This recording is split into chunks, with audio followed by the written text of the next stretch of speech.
నిర్మల్ జిల్లా బైంసాలో నకిలీ నోట్లు మరోసారి కలకలం సృష్టించాయి. ఫేక్ నోట్లపై పోలీసులు కట్టుదిట్టమైన చర్యలు తీసుకున్నప్పటికీ అడపాదడపా దర్శనం ఇస్తూనే ఉన్నాయి. తాజాగా ఓ బాలుడు కూరగాయల వ్యాపారి దగ్గర 500 రూపాయల నోటు ఇచ్చి 20 రూపాయల కూరగాయలు కొనుగోలు చేసి 480 రూపాయలు తీసుకెళ్లాడు. మళ్లీ కాసేపటికే మరో 500 రూపాయల నోటు తీసుకుని వచ్చి మళ్లీ కూరగాయలు తీసుకెళ్లే ప్రయత్నం చేశాడు. అనుమానం వచ్చిన సదరు వ్యాపారి 500 రూపాయల నోటు నిశితంగా పరిశీలించాడు.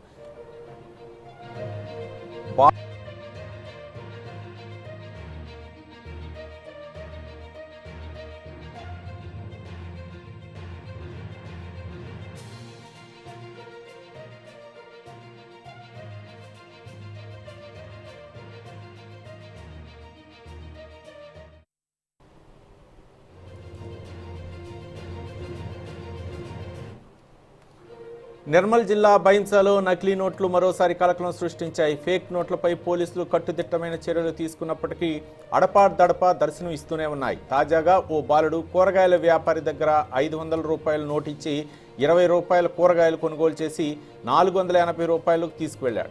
మళ్లీ కాసేపటికే మరో 500 రూపాయల నోటు తీసుకుని వచ్చి మళ్లీ కూరగాయలు తీసుకెళ్లే ప్రయత్నం చేశాడు. అనుమానం వచ్చిన సదరు వ్యాపారి 500 రూపాయల నోటును నిశితంగా పరిశీలించాడు. పరిశీలించే లోపే బాలుడు పరారయ్యాడు. దీనిపై ప్రవీణ్ అనే వ్యాపారి పోలీసులకు ఫిర్యాదు చేయడంతో ఘటనపై పోలీసులు ఆరా తీస్తున్నారు.